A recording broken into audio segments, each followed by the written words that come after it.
Hi, this is Julie with Beadaholique, and in this video I'm going to show you how to alter a locket with some mixed media techniques so that this here is transformed into this here. Not hard and really fun actually. So this is what we're going for, although I am going to do a little variation just to show you how many choices you really do have when you're doing something like this. But what we have is we have a locket, which when you open it, you can put a lock of hair or a loved one's picture, whatever you might want to put in there. And then when it's closed, it's very pretty and striking. And then just to add another little element, I add this little bird charm, and I hung these all from a pre-made chain. So pretty darn easy and, like I said, really fun to do.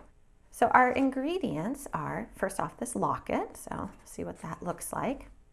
And then I'm going to use a piece of filigree. So on this one here, I used this shape Vintaj filigree piece.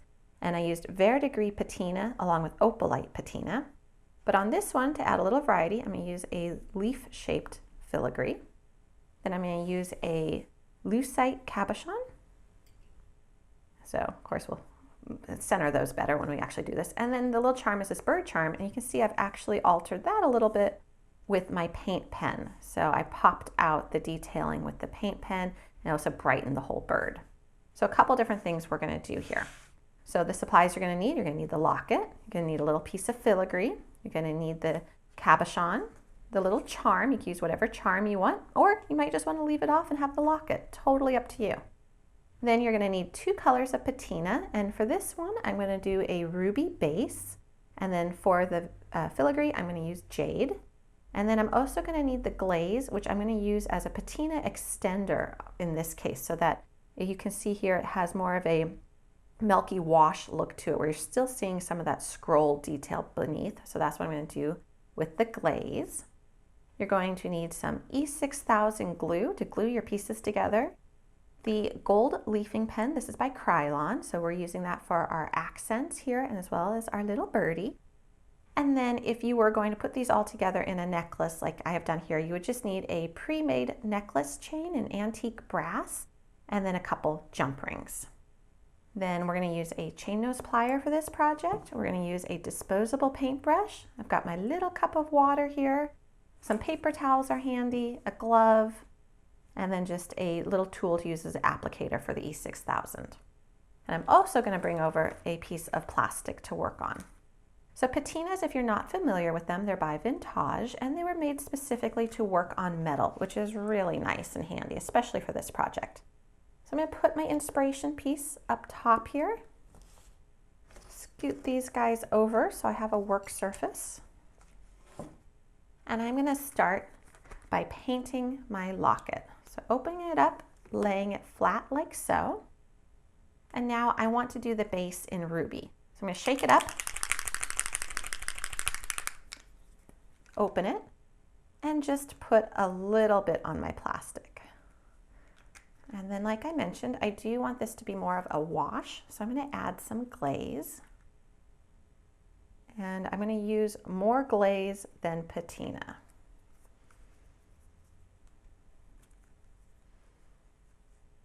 And I think, let me see, I might want even a little bit more glaze.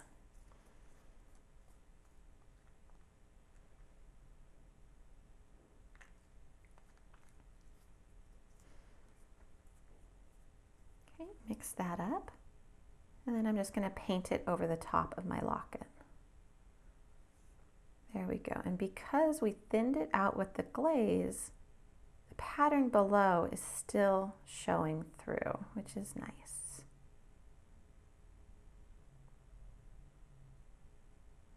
Now, if you like this locket and you don't really want to add all the other embellishments, you really could just paint a layer of patina on top of it like this and call it good.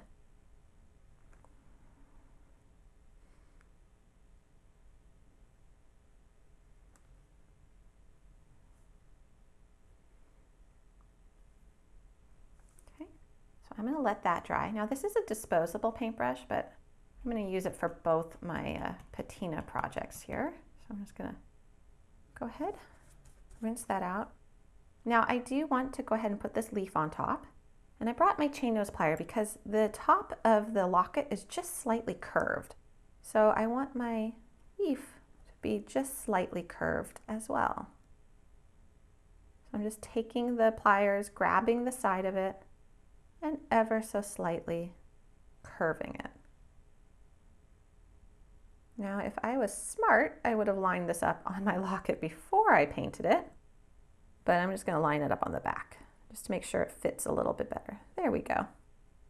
I notice this poked up a little bit, so I'm just going to bend it down a little bit. Okay, that works. Just keep working with it. Okay, and I did the same thing for this piece of filigree on the sample piece. I just bent it with my pliers. Okay, so now I'm going to paint this guy jade.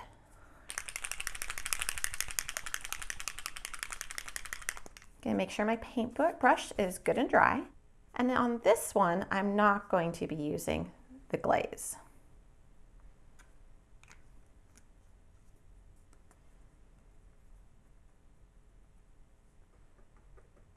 So you see it's much thicker.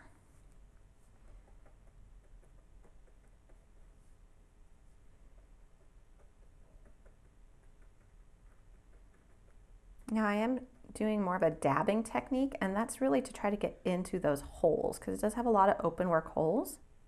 So to try to kind of get the sides of those holes, I'm really dabbing the paint on it.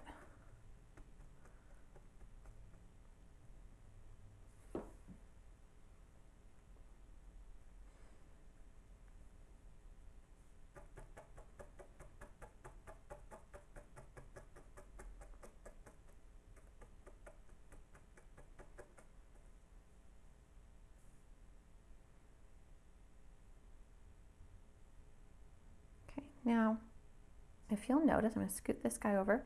Some of the patina did go into the holes and actually kind of fill them in. So I'm going to take my applicator that I'm going to use for my E6000. You can use a toothpick or whatever. I'm just going to pop those little paint holes.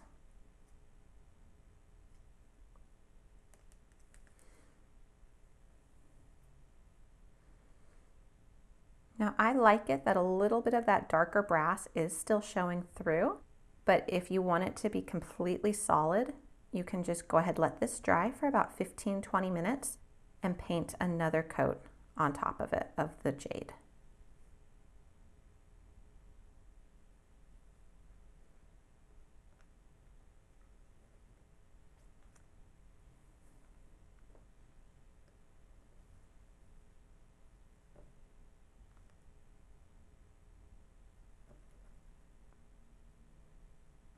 There we go. All right, so there we have that. I'm going to let that dry for about 20 minutes, and then I'm going to come back and do just a little bit of gold accent work along the edge, and then also go ahead and accent my birdie charm as well. We've waited and our patina is now dry so we can fully touch it. And you can see what this locket looks like with just that patina on the top. So really pretty as is, but I do want to show you how to add the embellishments. However, before we do that, I want to accent the embellishment with the gold leafing pen. Again, this step you could leave off if you want, but I do want to show you all the different options you have for this project. So here's the Krylon leafing pen, and what you're going to do is you're going to shake it up, and then you're going to open it up, pull off the lid, and then our tip is saturated already because this is what we use in the design space. If this is brand new and you've never used it before, the tip is actually just going to be white, and you're going to pump the pen to get the paint to flow from the inside of the container all the way through the tip, and you just do that by going like this, and the paint will start to flow. But since ours has already been used, we're ready to go, and I am just going to run it along the edge to add just a little gold accent.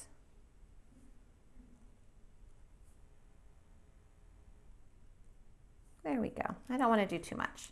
Now I want to show you another use for this pen as well. So we've got this little birdie, and he's quite dark. He's very pretty, but he is very dark.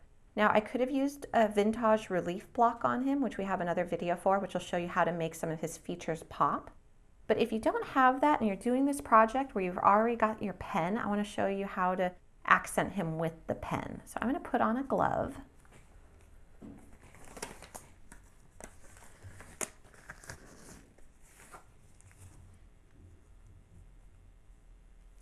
right, so now what I'm going to do, I'm going to lay him down and I'm going to paint over his entire body with the pen.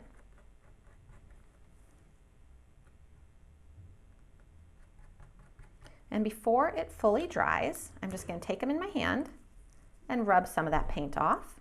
And just like that, we really made those details pop. And you can see how fast that was. I just took the paint and rubbed it off. And now when he dries, you're going to be able to see his feathers a little bit more. He's just going to be lighter and brighter. And you can go ahead and you can do that again if you want a little bit more gold, or you can let it be as is. But it was just a nice quick way of accenting him using some of the supplies that we already have for this project. So now we are ready to go ahead and finish up our piece, but we want to let that paint on the edge here dry for a good 5 to 10 minutes. It doesn't take that long. So we're just going to wait, and then we're going to come back and put everything together. Now that all the pieces are completely dry, including the accenting, let's go ahead and assemble our locket. So I've got E6000 glue, which I really like when I'm gluing metal to metal. So I'm just going to put some on my work table here. And I have my little applicator. So I'm going to put some on the back. I don't want too much of my filigree. I really don't want it to seep through too much.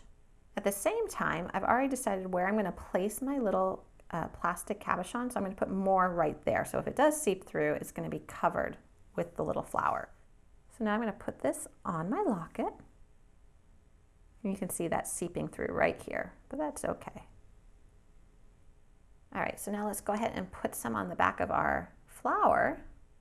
And we've already got some where the flower is going to go. So now let me just put this down and press it into place. So there's our little locket. Now I would recommend letting this dry actually overnight. So E6000 does dry somewhat quickly within like an hour or two, but I always like to let jewelry pieces fully dry overnight just to make sure before you wear them. So let's see what this looks like. I'm going to carefully somewhat close it here so you can see the two versions. And we've really dressed up that locket. Now, I'm not going to do the whole construction here of the necklace, but I want to show you what I did do. So here's a sample that's dry. So this was a pre-made chain necklace, and I just took a 4mm jump ring, and I linked it to one of the links as well as the locket. And then I did the same with the little birdie. I just hung it from a couple links higher than the locket, and same thing, little 4mm jump ring. So that is how we embellish and dress up a little locket. So I hope you enjoyed this tutorial. There are many more of them at beadaholique.com.